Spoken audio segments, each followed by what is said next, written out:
بسم اللہ الرحمن الرحیم نحمد اللہ العلی العظیم ونصلی علی رسولہ الکریم اما بعد۔ محترم حضرات، اس وقت میں ہم آپ کے سامنے حاضر ہیں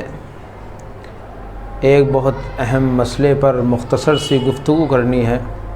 آپ حضرات سے درخواست ہے کہ ہمارے چینل کو سبسکرائب بھی کریں اور دوسروں تک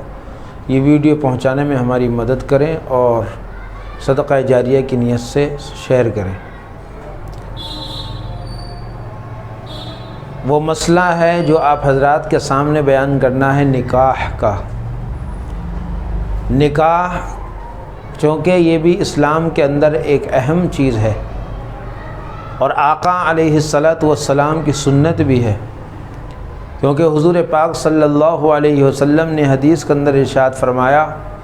النکاح من سنتی، کہ نکاح جو ہے وہ میری سنت سے ہے، اور نکاح میری سنت ہے۔ تو چونکہ آج کل جو نکاح کا رواج اور نکاح پڑھانے کا اور پڑھوانے کا جو رواج ہے وہ بہت سی جگہوں پر، بلکہ اکثر یوں کہیے کہ وہ شریعت سے اور اسلامی طریقے سے ہٹا ہوا ہے، کیونکہ حضور پاک صلی اللہ علیہ وسلم حدیث کے اندر ارشاد فرماتے ہیں، ترمذی کی روایت ہے، اعلنوا ھذا النکاح واجعلوہ فی المساجد، کہ نکاح کا اعلان کرو اور اس کو مسجد میں کرو۔ یہ مستحب ہے، یہ سنت طریقہ ہے، یہ اچھا اور بہتر طریقہ ہے، اس لیے کہ حرام اور حلال چیزوں کا اعلان نہیں کیا جاتا ہے، وہ چوری سے چھپے سے کی جاتی ہے اور چھپ کر کی جاتی ہے۔ لیکن نکاح ایک عبادت ہے، ایک اہم فریضہ ہے، حضور پاک صلی اللہ علیہ وسلم کی ایک اہم سنت ہے۔ اس لیے ہمیں چاہیے کہ ہم نکاح کو اچھے طریقے سے اور حضور پاک صلی اللہ علیہ وسلم نے جو طریقہ بیان کیا ہے اس طریقے سے کریں۔ اور یہ جو آج کل نکاح ہو رہے ہیں میری جہالوں کے اندر، ادھر ادھر ہوٹلوں کے اندر، یہ اسلامی نقطہ نظر سے ہٹا ہوا ہے یہ طریقہ۔ اس لیے ہمیں چاہیے، ہم اس بات پر زور دے رہے ہیں اور یہ بات کہہ رہے ہیں، اللہ ہم سب کو صحیح سمجھ عطا فرمائے اور صحیح طریقے سے اسلام کی روح سے اور صحیح طریقے سے شریعت کی روشنی میں نکاح کرنے کی توفیق عطا فرمائے۔ دیکھیے حضور پاک صلی اللہ علیہ وسلم نے جو طریقہ مقرر فرمایا ہے اور آپ نے جو مسنون طریقہ مقرر کیا ہے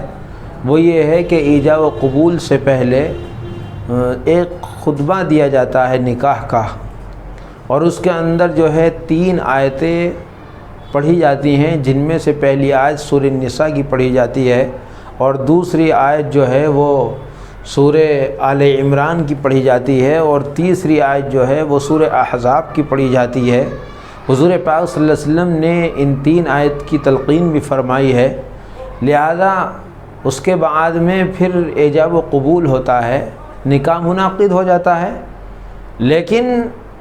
یہ خطبہ بھی سنت ہے اور نکاح بھی حضور پاک صلی اللہ علیہ وسلم کی محبوب سنت ہے، اس لیے نکاح کو بھی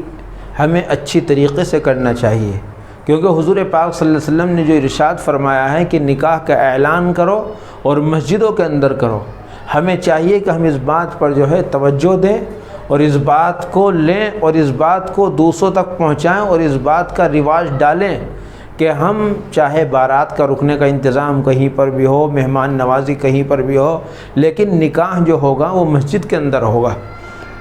کیونکہ جس طریقے سے نماز ایک عبادت ہے مسجد کے اندر ادا کی جاتی ہے، اسی طریقے سے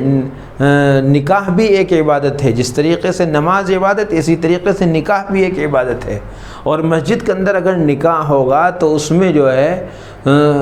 دوسرے باتوں سے بچنے کے ساتھ ساتھ میں اعلان بھی ہوگا اور تشہیر بھی ہوگی، کیونکہ مختلف لوگ مسجدوں کے اندر آ کر نماز پڑھتے ہیں اور وہاں پر سب کے سامنے نکاح ہوگا، اور پھر جو ہے سنت بھی ادا ہوگی اور پھر ثواب بھی زیادہ ہوگا، اور انشاءاللہ یہ نکاح خیر و برکت کا ذریعہ بھی ہوگا۔ آپ یہ دیکھیے کہ حضور پاک صلی اللہ علیہ وسلم نے حضرت فاطمہ رضی اللہ عنہا کا نکاح حضرت علی رضی اللہ تعالیٰ عنہ سے فرمایا اس وقت میں، اور آپ نے حضرت انس رضی اللہ تعالیٰ عنہ سے فرمایا کہ جاؤ انس حضرت عثمان اور حضرت ابوبکر اور حضرت عمر اور حضرت طلحہ رضی اللہ عنہم اجمعین اور کچھ انصار کو بلوایا حضور پاک صلی اللہ علیہ وسلم نے، اور آپ نے ایک بلیغ خطبہ دیا اور اس کے بعد میں نکاح ہو گیا، اور آپ نے مہمان نوازی تواضع جو کی ہے وہ کھجوروں کی پھر اس کے بعد میں حضور پاک صلی اللہ علیہ وسلم کی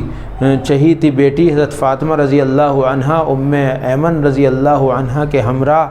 حضرت علی رضی اللہ تعالیٰ عنہ کے گھر تشریف لے گئیں۔ یہ دیکھیے حضور پاک صلی اللہ علیہ وسلم کی چہیتی لاڈلی بیٹی ہے،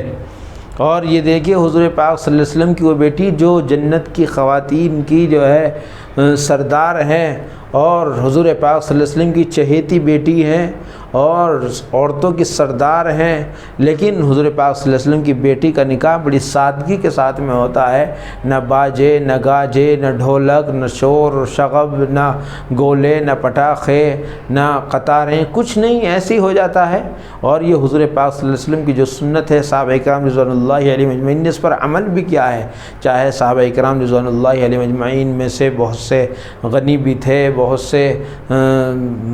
مالی اعتبار سے کمزور بھی تھے، لیکن سب نے ہی عمل کیا ہے۔ اس لیے ہمیں چاہیے کہ ہم نکاح کو جو ہے اہمیت دیں، جس طریقے سے دوسری عبادتیں ہیں اسی طریقے سے اسلام کے اندر جو ہے وہ بھی نکاح ایک بہت اہم عبادت ہے، اور نکاح کے اوپر ثواب بھی ہے، اجر بھی ہے، اس لیے مسجد کے اندر یہ کام کریں، انشاءاللہ تعالی اللہ رب العزت جو ہے اس کے اندر خیر و برکت ڈالیں گے۔ اللہ ہم سب کو سمجھ عطا فرمائے۔ وآخر دعوانا الحمدللہ رب العالمین۔